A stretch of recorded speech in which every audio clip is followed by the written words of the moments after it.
요한일서를 다루면서 지금까지 많은 횟수에 거쳐서 설교를 했습니다만 요약하면 이런 겁니다. 처음에 우리가 말씀했던 것이 하나님인 빛이다라는 겁니다.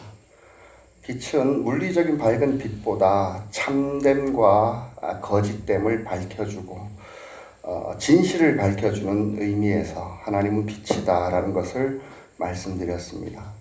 그리고 또 지난 시간까지 계명에 대해서 여러분들에게 말씀을 드렸습니다. 계명은 한마디로 말하면은 우리의 다짐이 아니라는 거예요. 우리의 결심이 아니라는 거예요. 위로부터 내려온 명령이라는 거죠.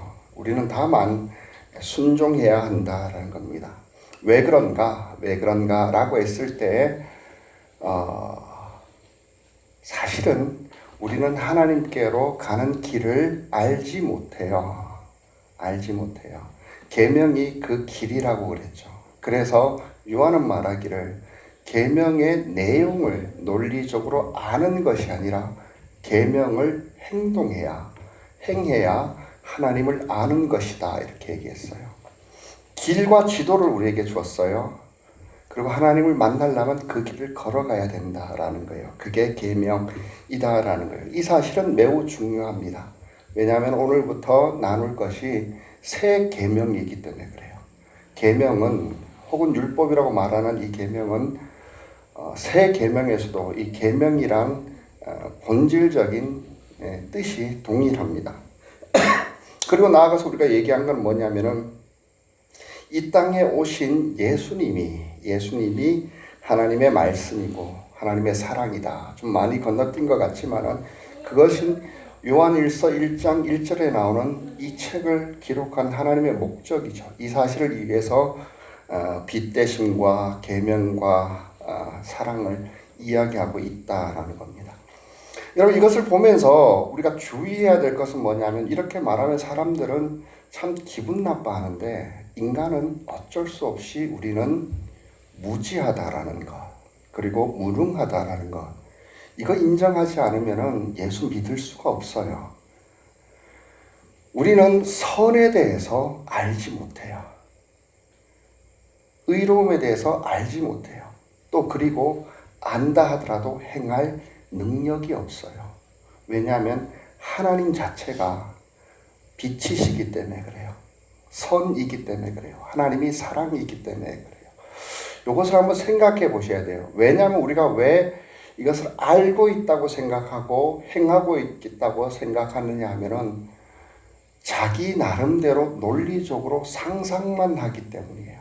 그것이 성경과 얼마나 다른지 알아야 돼요. 우리는 하나님도 상상해버려요.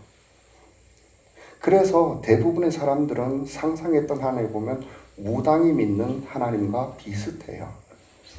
타 종교를 비할 마음은 없지만 대부분의 종교들, 신화들은 인간에게서 나온 상상과 오해와 선입견하고 거의 동일해요.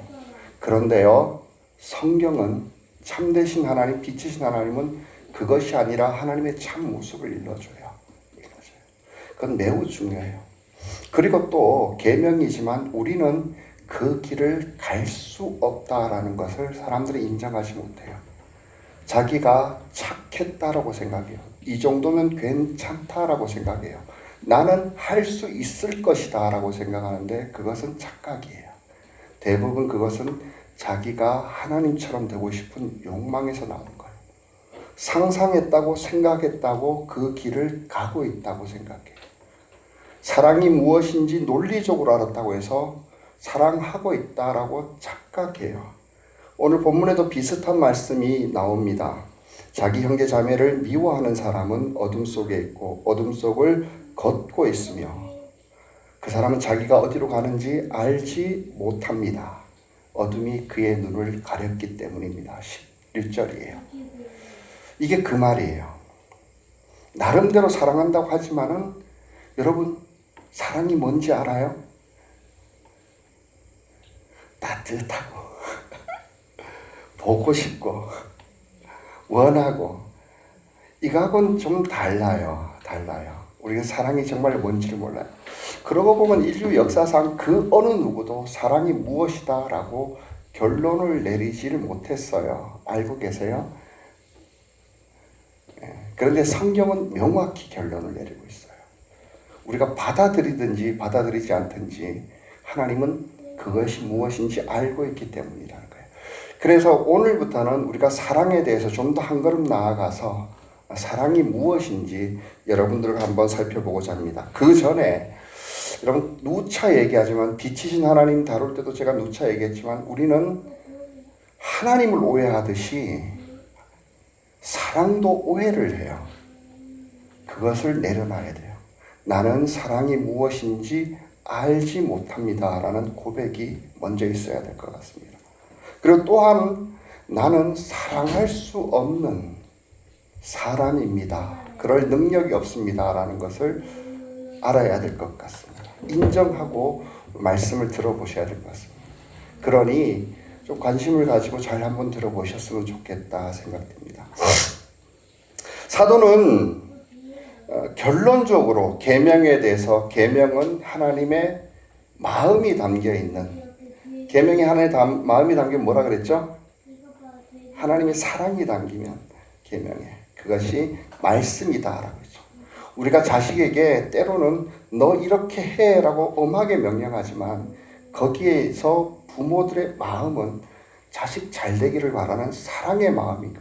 그러나 그 표현은 어떤 때는 분노 비슷하게 하기도 하고 매를 들기도 하고 만난 거 먹이기도 하고 여러 가지가 있지만 거기 안에 하나님의 의도가 담기면은 그걸 말씀이라고 그러죠. 그리고 말씀이 육체를 입고 그 말씀이 육신을 입고 이 땅에 오신 이 땅에 현현하신 것을 가지고 예수님 그리고 그분이 우리는 주인이다 얘기해요. 그래서 주님 그래요. 그분을 믿어요. 그분을 믿어요. 여기까지 얘기한 겁니다. 그러면은 사도는 얘기하기를 지금부터 그럼 어떻게 해야 되는가라고 얘기할 때 먼저 사랑을 어떻게 해야 된다라고 얘기하는 것보다 근본적으로 이 사랑이라는 것이 무엇이냐를 가지고 다시 얘기를 합니다. 왜냐하면은 성경은 사랑은 하나님이기 때문이다. 우리는 사랑이 뭔지를 잘 몰라요. 알아야 순종을 하죠. 그래서 그것을 그에 준해 가지고 오늘 한번 여러분들과 말씀을 한번 나눠 보도록 하겠습니다. 여러분 사랑이 뭡니까? 조금 전에 말했듯이 사랑에 대해서 이 세상에서 올바르게 정의 내려준 사람이 있습니까? 그냥 사랑이 감정의 표현입니까? 노래 가사처럼 사랑은 뭐 얄미운 나비인가 봐 뭐 이렇게 얘기하는데 아무것도 그것은 만족할 수 있는 대답이 아니죠. 근데 이 대답도 여러분들이 만족할지는 모르겠습니다. 그러나 우리가 진짜로 하나님을 만났고 하나님을 믿음으로 고백하고 예수 그리스도를 나의 하나님이요 나의 주라고 고백하는 사람은 이 말이 무엇인지 알 것이고 점점 더 분명하게 알아갈 것입니다. 사랑은 뭐라고요? 하나님이십니다. 하나님이 사랑이십니다. 6절 말씀 한번 읽어볼까요? 같이 한번 읽어보겠습니다. 하나님 안에 있다고 하는 사람은 자기도 그리스도께서 사신 것과 같이 마땅히 그렇게 살아가야 합니다. 이 말이 뭐냐 하면은 하나님 안에 있다라는 얘기는 예수님께서 직접적으로 예수님으로부터 시작되어진 예수님의 그 뭐라 그러지? 전유물 같은 그런 단어였어요. 내가 하나님 안에, 하나님이 내 안에, 내가 너희들 안에, 너희들이 내 안에, 너희들과 서로 하나 돼. 쉽게 말하면 어떤 소유물을 뜻하는 게 아니에요. 너는 내 거야 라는 게 뜻하는 게 아니고 너와 내가 같아지는 거예요. 그래서 하나님 안에 있다고 하는 사람은 하나님 같아지는 거예요. 쉽게 말하면 예수님 같은 거예요. 우리는 예수 안에서 예수 그리스도를 닮아가는 것처럼 그 사람은 당연히 뭘 어떻게 해야 되냐 그 다음에 어떻게 되냐 하면은 그리스도께서 사신 것과 같이 살아가야 한다라는 거예요. 이 말은 쭉 한번 읽어보면 알겠지만은 이게 요한 1서의 전체 내용이기 때문에 이렇게 하시면 됩니다. 여러분 사랑이 무엇인지 아는가? 우리는 모릅니다. 명확하게 모릅니다. 그리고 세상에 어느 누구도 정의 내린 적이 없습니다. 그러나 요한 1서에 의하면 하나님은 사랑이라고 이야기를 하고 있습니다. 여러분, 하나님이 사랑이다라는 것은 그 말씀이 사랑이라는 거고, 말씀으로 이 땅에 오신 분이 사랑이라는 거예요. 예수님의 모든 삶은, 모든 생각과 모든 행동은, 모든 것이 다 사랑이셨습니다. 사랑이셨습니다. 우리는 그게 기독교의 최고의 가치라고 여기지만 사실 최고라고 하면 부분적인 거라고 생각하는 경우가 많아요. 아니요. 사랑은 예수님 그 자체입니다. 그렇기 때문에 우리가 사랑해라라는 것은 동일하게 사랑하며 살라는 것은 예수 닮아가라라는 것과 같은 말이에요. 똑같은 말이에요. 예수 닮아가는 것이 바로 사랑하며 사는 것입니다. 왜냐하면 예수님이 사랑이기 때문이에요. 여러분, 예수님을 잘 모르는 사람은, 사랑이 그리고 무엇인지 잘 모르는 사람은 예수님이 사랑이라는 것, 예수님을 닮아가는 것이 사랑이라는 것, 이 마음이 마음에 들지 않을지도 몰라요. 저도 그랬던 것 같습니다. 그러나 예수님이 누구인지 알고 그분을 만났고 그분을 진정으로 믿는 사람이라면 이 말이 얼마나 위대한지를 알게 될 것입니다. 세상에는 모든 의문에 대한 해답이 여기 있다는 것 또한 알게 될 것입니다. 그리고 내가 그 예수를 소유했고 또 그 사실이 나에게 얼마나 큰 은혜라는 것도 알게 될 것입니다. 한마디로 하나님께서는 우리를 사랑해서 그 아들을 사랑의 본체로서 이 땅에 보내주셨고 이제는 우리에게 단 하나를 이야기한다라는 겁니다. 사랑하며 살아라. 이거예요. 여러분, 이것을 적용하면 세상의 모든 문제, 인류가 가진 모든 악에 대해서, 모든 죄에 대한 악에 대해서 다 해결이 됩니다. 나름대로 사랑의 정의를 내리는 것이 아니라 성경이 말하는 사랑이 뭐라고 보여요. 그래서 우리는 예수를 바라보면서 메시아라고 그러죠. 해답이라고 그러죠. 구원자라고 그러는 거예요. 그러면 이걸 다시 한번 자세히 얘기하면 사랑은 또 뭐냐라고 했을 때 요한이 할 때 첫 번째로 우리 사랑을 정의를 내려야 됩니다. 사랑은 그냥 여러분 감정적으로 좋은 것 이래서는 안 됩니다. 사랑은 예수를 닮아가는 것입니다. 예수님 자체가 사랑입니다. 서로 사랑하라라는 것은 예수님처럼 살아가는 것입니다. 그러니까 우리는 예수님을 주목해 봐야죠. 어떻게 살았는지 알아야 되고 그렇게 행동해 봐야 되는 거예요. 두 번째로 사랑이 무엇이냐를 했을 때 사랑은 하나님께로부터 내려온 새로운 계명입니다. 계명에 대해서 늘 얘기를 했습니다. 늘 얘기했습니다. 성경을 한마디로 뭐라고 요약할 수 있냐라고 하면은 하나님을 사랑하는 것, 이웃 사랑하는 것이라고 내가 누차 얘기를 드렸습니다. 오늘 본문보다 좀 더 분명하게 요한은 자신이 썼던 요한복음에서는 그 사실을 이렇게 기록합니다. 우리 그것을 한번 읽어보겠습니다. 요한복음 13장 34절과 35절입니다.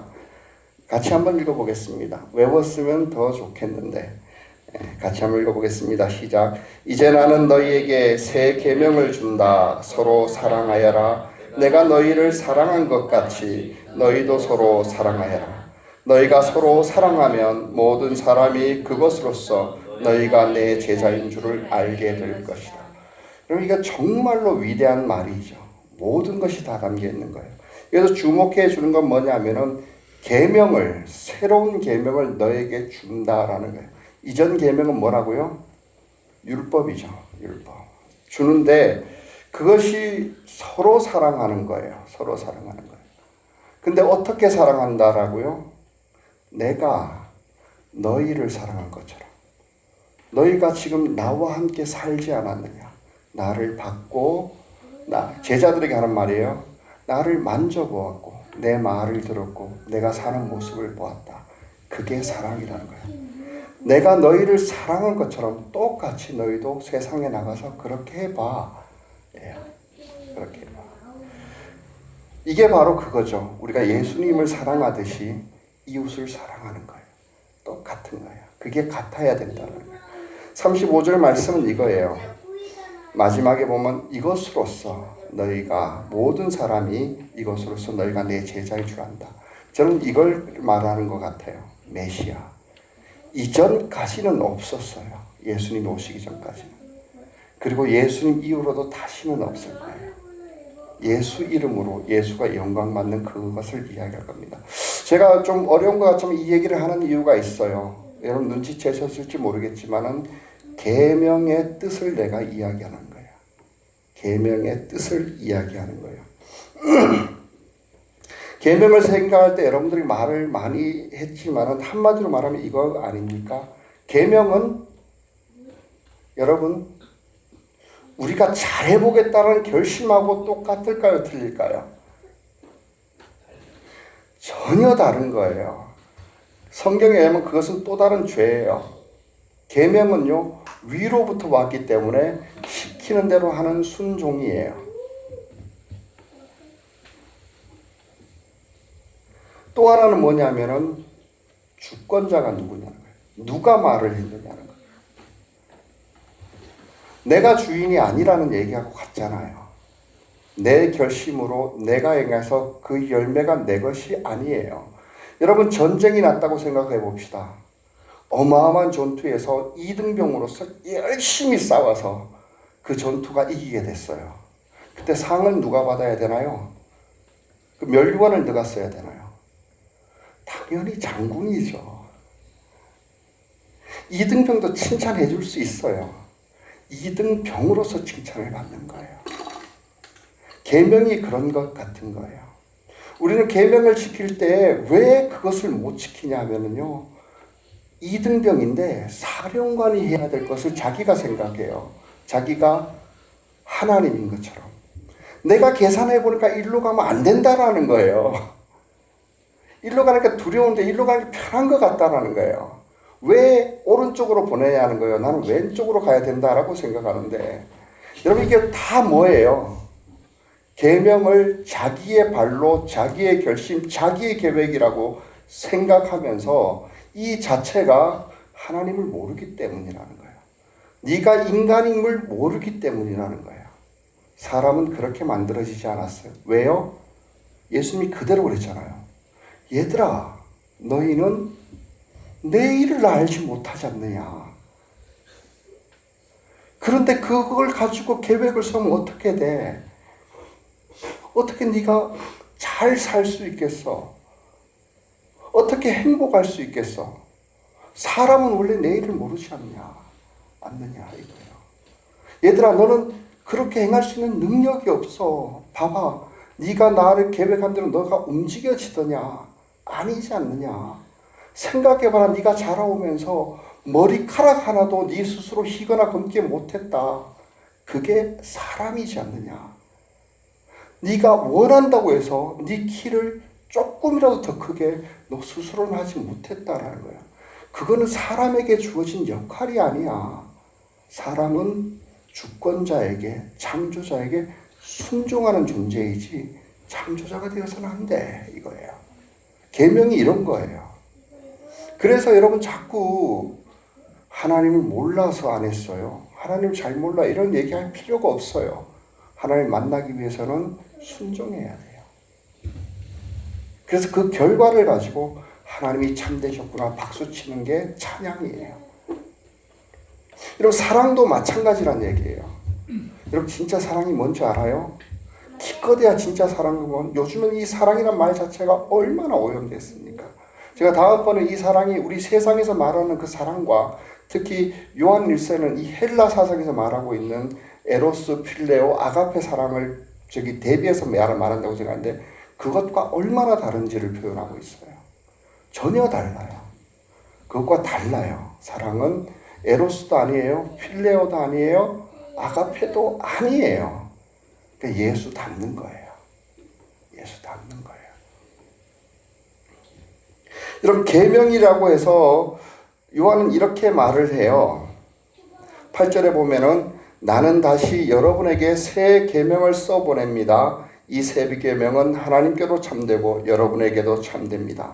어둠이 지나가고 참 빛이 벌써 비치고 있기 때문입니다. 이게 무슨 말이냐면은 새 계명이 이미 너희에게 왔다라는 거예요. 이게 어떻게 해서 주어졌다는 거, 이게 어떤 의미에서 요한이 이렇게 쓰고 있냐면은 우리는 감정적으로 이게 잘 받아들여지지 않을지 몰라요. 감동적이지 않을지 몰라요. 근데 유대인에게서 율법이란 자기 목숨보다도 귀합니다. 특히 유대인에게 있어서 십계명이란 그 무엇과도 비교할 수 없을 정도로 중요합니다. 자기 토라에 나오는 모세가 전한 모든 율법은 이 십계명에 대한 해석일 뿐이에요. 왜 그렇게 중요하게 특별하게 십계명을 여길까요? 논리적으로 정확해서도 아니에요. 유대인들에게 의해서는 십계명은 모세가 전해준 게 아니에요. 십계명만큼은. 십계명은 어떻게 주어졌죠? 십계명 성경에 어떻게 주어졌죠? 하나님이 돌판에 직접 손가락으로 썼다고 나와요. 모세가 시내산에 올라가서 40일이 지나고 나서 하나님이 쓰신 그 돌판을 가지고 내려왔고 이것은 하나님께서 여호와 하나님께서 직접 썼다라고 나와요. 직통이에요. 그게 십계명이에요. 지금 이 말은 뭐냐면 거기에 준해가지고 같은 맥락에 의해서 요한이 얘기를 하는 거예요. 내가 하나님의 아들을 사랑의 본체이신 예수를 직접 만나봤다. 그 얘기를 직접 들었다. 그가 어떻게 사는지를 봤고 그의 부활을 목격했다. 그 예수님이 십계명에 하나님이 직접 동일하게 쓴 것처럼 똑같이 사랑하라라고 얘기했다는 거예요. 같은 비중이라는 거예요. 여러분, 우리는 계명 자체를 쉽게 여기기 때문에 이 말이 감동적이지를 않지를 모르지만은 유대인에게 있어서는 둘 중에 하나예요. 감히 하나님의 십계명과 사랑하라는 것을 비등해서 이야기하느냐, 아니면은 사랑이라는 것이 정말 하나님이 직통적으로 내려주신 계명이냐, 굉장히 중요한 비중으로 다루고 있는 거예요. 그래서 이에 관해서 신약 성경 메시아가 오셨을 때를 이야기하는 거예요. 메시아가 오시면 계명을 돌판에 쓰지 않을 거야. 그것은 말씀이신 예수님이 너희 마음판에 새겨줄 거야. 그게 뭐라고요? 마음판에 새겨진 말씀, 그 세 계명이 사랑하라라는 거예요. 사랑하라는 거예요. 그거면 다 돼요. 다 돼요. 그래서 이 부분에 대해서 나중에 가면 요한이 이렇게까지도 얘기합니다. 요한일서 4장 21절인데 아마 다음 대신데 있을 거예요. 제가 읽어드리겠습니다. 하나님을 사랑하는 사람은 자기 형제 자매도 사랑해야 합니다. 명령이에요. 계명이에요. 자기 결심이 아니에요. 좋다고 하고 싫다고 안 할 수 있는 것이 아니라는 거예요. 그리고 나서 요한은 이렇게 얘기합니다. 우리는 이 계명을 주님에게, 예수님에게서 받았습니다. 이스라엘이 십계명을 받듯이 사랑하라는 계명을 예수님으로부터, 하나님으로부터 직접 받았다라는 거예요. 얼마나 그러니 중요하겠어요. 사랑해야 됩니까? 안 해도 됩니까?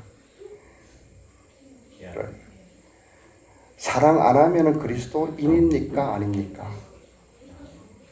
형제를 미워하면은 예수 믿는다는 소리 하면 안 된다라는 거예요. 예수 믿고 나서 형제를 미워할래야 미워할 수가 없다라는 거예요. 예수를 알고 만난 사람이 세상을 향해서 부정적을 품고 안 될 거라고 비난하고 비하하고 미운 그 소리를 할 수 없는 거예요. 할 수 없는 거예요. 그럴 수 없어요. 유일하게 다 우리에게 주어진 게 서로 사랑하는 거예요. 사랑할 수 있는 사랑하는 것밖에 우리가 행할 것은 아무것도 없어요. 아무것도 해서는 안 돼요. 오직 그거밖에 없는 거예요. 그렇기 때문에 사랑이라는 것은 우리가 선택할 수 없는 명령이에요.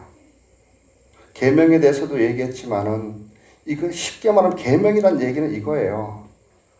우리가 결심을 했다라면은요, 선택할 수 있어요. 하다가 포기할 수도 있어요.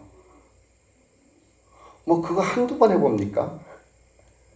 내가 결정하고, 내가 결심하고, 내가 계획한 거 포기하고, 안 해보고, 그만하고, 실망해보고 이러는 거 한두 번 해봅니까? 한두 번 해봅니까? 그러나 우리가 정말로 예수님을 내 주인이라고 믿고 있다라면요, 종놈이 시키는데 안 해요. 여러분, 이렇게 생각하면요, 사랑이 굉장히 간단해요. 간단해요.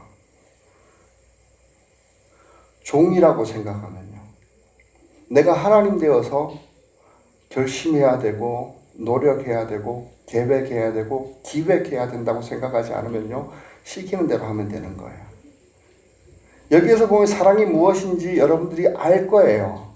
알 거예요. 사랑은 마음이 없더라도 행동이 먼저예요. 대부분의 사람들이 착각하는 것은 사랑이라고 그러는 것은 감정이라고 생각해요. 그래서 예수님께 가장 못마땅한 말이 이거예요. 원수를 사랑해라. 도대체 원수를 어떻게 사랑하라는 거예요? 가능합니까? 가능합니까? 불가능해요. 그런데 계명이라고 하면은 예수님 시키는 대로 원수가 줄이거든 어떻게 하라고요? 먹을 거 갖다 줘. 저놈이 싫어도, 저놈이 미워도, 꼴보기 싫어도 주인이 시켰으니까 갖다 줘야 돼요. 원수가 헐벗고 있거든. 입혀라. 이렇게 얘기하잖아요. 그게 사랑이라는 거예요. 우리는 착각하기를 사랑이 감정이라고 생각해요. 감정이라고 생각해요. 좋아야 할 수 있다라고 생각해요. 내 안에서 우러나야 된다고 생각할 수 있어요. 그것은요, 계명이 아니라 하나님의 본질 자체예요. 사랑이 진짜가 뭔지 모르는 사람이에요. 하나님은 스스로 본질 자체가 사랑이기 때문에 그분 안에서만이 진짜 사랑이 우러나요. 그래서 그분은 우리 같은 원수 같은 우리조차도 자발적으로 동기부여서 사랑할 수 있지만 우리는 그게 불가능해요. 시키는 대로 하는 거예요. 그런데 놀라운 게 있어요. 놀라운 게 있어요. 이게 가능해요. 가능하다라는 게 예수님의 약속이에요. 약속이에요. 사랑이 무엇인지 정의 내리지만 않는다라면, 우리가 예수를 주님으로 고백하고 모시기만 한다라면, 그분이 진짜 내 주인이라고 한다라면 이게 가능하다라는 게 예수님의 말씀이에요. 여러분, 다시 한번 물어보십시다. 예수님은 우리에게 원수를 사랑해라 라고 얘기했어요. 원수까지 갈 게 뭡니까? 솔직히 말해가지고 내가 내 자식도 사랑 못하는데. 그런데요, 예수님이 내 주인이 되시면은 그게 가능하다라는 거예요. 내가 내 자식 한두 번 미워해 봅니까? 여기 있는 여러분들도 내가 얼마나 많이 마음속으로 미워해 봤습니까? 도저히 나는 사랑할 수 없어, 사랑할 수 없어라는 걸 때 그 기본은 뭐냐면은 내가 뭘 해야 된다, 내가 그 능력이 있어야 된다, 내가 그럴 감정이 있어야 된다라고 착각해요. 근데 내가 순종해야 될 예수님의 가르침과 권면을 생각해 보면요, 간단한 거예요. 그래서 요한일서 찾지는 않겠지만 뒤에 가면은 이 사랑하라는 계명은 너에게 무거운 것이 아니라는 거예요. 자꾸 자기가 사랑의 주체, 자기가 사랑에 대한 그 하나님이 되려는 하나님은 사랑이라는 그 자체에 올라서려는 마음 되는데, 이게 세속적인 사랑과 같은 건데, 이건 다음 주에 하겠습니다. 이게 가능하다는 거예요. 왜 가능할까요? 예수님 조치를 다 마련해 줬어요. 첫 번째가 뭐일까요? 뭐였을까요? 예수님의 가르침이에요. 가르침이에요. 예수님의 가르침을 자세히 한번 보십시오. 작은 것부터 하라는 거예요. 시작만 하라는 거예요. 사도들이 그래서 성도들을 가르칠 때도 그래요. 나는 잘하게는 못해. 씨를 심고 물 주는 건 할 수 있어 이거예요. 잘하게 하는 건 생명의 주인이라는 거지. 작은 것부터 하면은 큰 것으로 너에게 맡겨줄 거야. 이렇게 말씀을 하시잖아요. 작은 자에게, 소자에게 정말로 원수 같은 놈 못하겠으면은 조금이라도 덜 원수 같은 놈들, 아니 미웠던 자식에게조차도 하나씩 그 작은 행동을 해보라는 거예요. 그러면 커져요. 또 하나의 약속이 뭘까 있을까요? 두 번째는 첫 번째는 예수님의 교훈이고요. 두 번째는 제가 생각할 때 교회예요. 우리는 마음이 커서 너무나도 위대한 하나님과 같은 사랑을 꿈꾸지만 하나님은 그걸 우리에게 허락해 주시지 않으셨어요.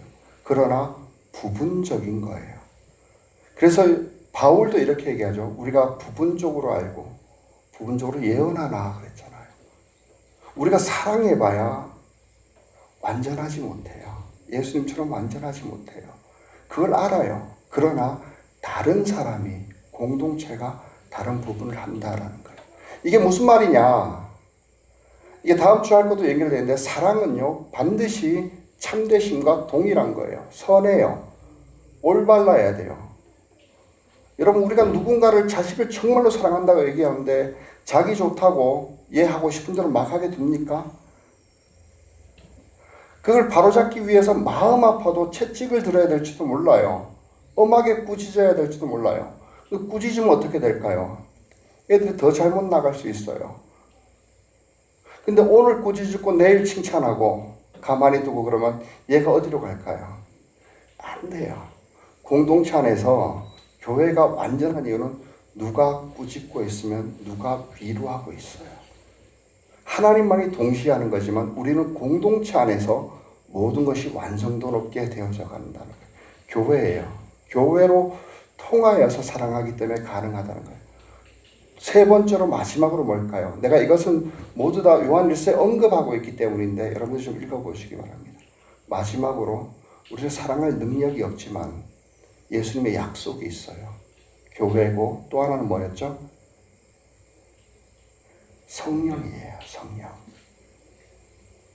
여러분 여기서 참 오해하는 게 있는데 많은 사람들은요 성령의 능력을 오해를 해요. 아니 자기 감정을 오해를 해요. 사랑이 감정이라고 생각해요. 아니에요. 사랑은 감정이 아니라 행동이에요. 그러나 감정은 필요 없는 것이냐? 아니에요. 성령의 가장 강력한 능력은요 우리의 마음을 변화시켜요.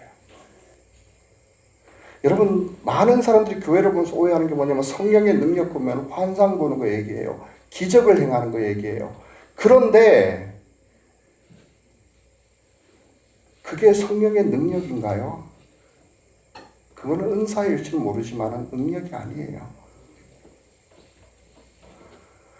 많은 사람들이 꿈꾸고 있는 게 뭔지 아십니까? 자기는 단 한 치의 변화도 없이 성령의 능력으로 모든 상황이 다 바뀌라는 거예요. 그게 성숙한 그리스도인인가요? 성경이 그걸 얘기하고 있나요? 아니에요. 모든 상황이 하나도 변함없을지라도 내가 변하는 거예요. 성령이 내 안에 오셔서 새 마음을 줘요. 예수님의 심정을 품게 해요. 예수님의 눈으로 세상을 보게 해요. 그래서 그 사랑이 가능한 거예요. 물론 지금부터 한 발짝 한 발짝 성숙하며 나아가야겠지만 여러분 그래서 우리가 침례받을 때 제가 문답하는 것 중에 하나가 이거예요.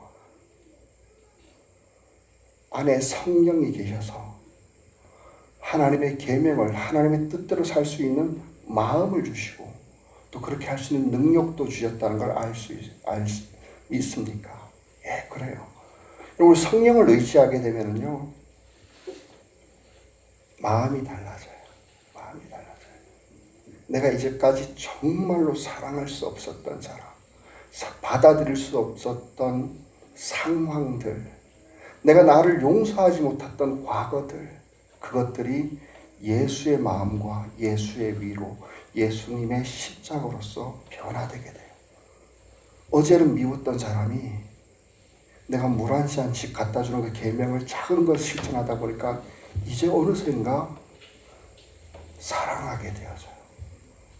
그렇기 때문에 여러분, 성령의 가장 큰 능력은 우리들의 마음의 변화예요. 영혼이 달라져요. 그것이 메시아가 오신 후 이루어진다라고 구역에 되어 있어요. 돌판에 새긴 것이 아니라 네 마음에 새겨줄 거야. 여러분, 정말 그렇게 된다라니까요. 이게 아무것도 아니라고 자기가 노력했다고 착각하기 때문에 놀라운 변화가 안 됐다고 생각하는데, 자기가 행할 수 없었던 사람이란 걸 언제 아실래요? 솔직히 말해가지고 우리가 사랑하며 살 수 있습니까? 불가능하잖아요. 이만큼 살아온 거, 이만큼 사랑하며 산 거, 예수님의 은혜였고 예수님의 약속이신 성령의 인도하심과 도움이셨지, 우리가 뭐 얼마나 계획을 했고 얼마나 노력해서 얼마나 이룰 수 있었습니까? 우리 마음이 높아져서 가식해서 그래요. 그거 인정하고 그대로 받아들이고 시키는 대로 작은 것부터 순종해봐요. 놀라운 변화들이 일어나요. 여러분, 그걸 가지고 기적이라고 그러는 거예요. 여러분, 기적은요, 멋있게 보이기 위해서 안수기도 한번 타가고 병 낫는 거, 그거는 기적 축에도 안 들어가요. 환상을 보고요, 어떤 사람을 만나고 점치듯이 그 내면을 깨뜨려 보고 영분별을 해서 예언을 하는 거요, 이게 무슨 성령의 능력이에요. 이거는 성령이 우리에게 주시는 은사, 즉 신앙생활하기 위해서 익혔던 기술 같은 거예요. 지금 있어도 되고 사실은 없어도 돼요. 그런데요, 진짜 성령의 능력은 내 안에 오셔요. 사랑할 수 없었던 사람이 사랑하게 만들어요. 지저분한 것만 좋아했던 사람이 올바르게 살고 싶은 욕구가 생겨요. 그 행동을 사랑하게 돼요. 여러분, 그게 기적이지 뭐가 있습니까? 그렇게 해서 한 걸음 한 걸음이 자기 주변의 사람들을 얼마나 밝게 하는지 한번 보셔요. 그런 사람을 예수님의 제자라고 그랬다고요. 그게 진짜 그리스도인이었다라는 거예요. 여러분, 기억하셔야 됩니다. 우리 스스로는 결심한다고 노력한다고 해서 예수님 닮은 사랑을 못해요. 원수를 사랑할 수 없어요. 아니, 내 자식도 나를 넘어서서 예수님처럼 나 죽고 너 사는 식으로 그렇게 사랑할 수 없어요. 그러나 예수님의 약속은 교회가 있다라는 거예요. 너는 한 부분만 하면 된다라는 거예요. 그리고 성령이 있다라는 거예요. 돌판에 새겨져서 그걸 보고 억지로 지키는 게 아니라 예수의 마음이 내 안에 들어와서 지금부터 움직일 거라는 거예요. 거기에 순종만 하라라는 거예요. 여러분, 그렇기 때문에 사랑은 감정이 될 수가 없어요. 사랑은 뭐라고요? 행동이어야 돼요. 감정은 그럼 뭐가 돼야 된다고요? 마음은 뭐가 돼야 된다고요? 우리에게 있어서 능력이 되어야만 돼요. 감정을 그대로 냅두면 안 돼요. 감정에 순종하는 사람 많아요. 감정이 누군가를 미워하면은 그대로 미워해버리고요. 그 말 그대로 내뱉어버리고요. 그 말 그대로 부정적인 행동을 해버리고, 감정이 조금 올라가면 좋았다고 그러고요. 그거는 성령의 능력이 아니에요. 오락가락하는 이것과 같은 거예요. 형제를 미워하는 사람은 어둠 속에 있고 어둠 속을 걷고 있어서 자기가 어디로 가는지 모른다라는 거야. 그게 뭐라고요? 자기 감정에 충실한 사람이에요. 그 어두운 감정 안에 성령 하나님이 오셔요. 그래서 밝혀줘요. 분명한 길을 보여주시고, 작은 것, 아무도 인정해주지 않은 그 하나하나를 하지만 여러분, 거기에 변화가 있어요. 그럼 제발 부탁하는데 여러분들이 추구해야 될 것은 그거여야 돼요. 그래야 여러분이 행복해요. 여러분, 로또 같은 거 바라지 말아요. 수많은 사람들이 박수와 갈채를 원하고 있으면 절대로 이건 못 봐요. 자기 변화를 못 봐요. 가식 속에 빠져버리죠. 이거면 거의 모든 성경의 의문들이 해석이 됩니다.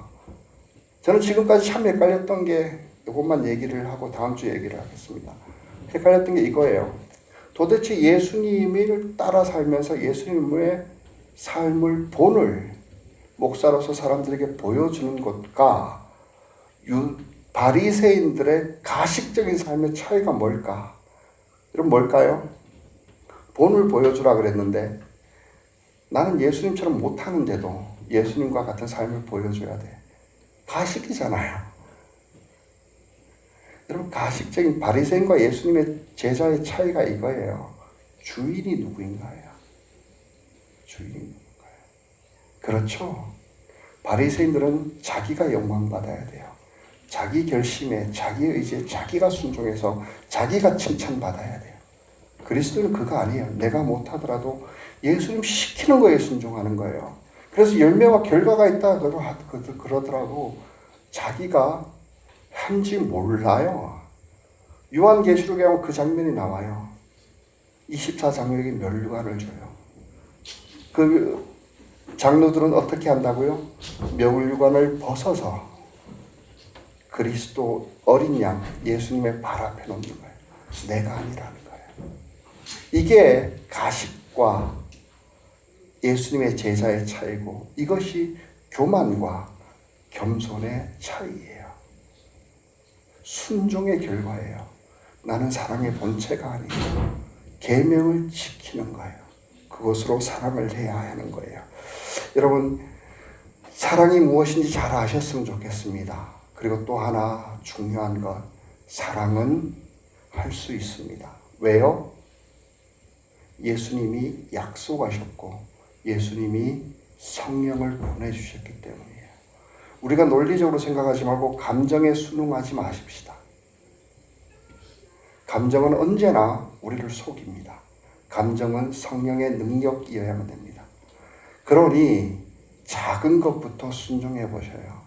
그리고 거기에 대해서 찬양해 보세요. 그리고 점점 큰 것을 맡기게 되고 정말로 내가 사랑하지 못했던 사람까지 원수까지도 사랑하게 될 것입니다. 기도하겠습니다.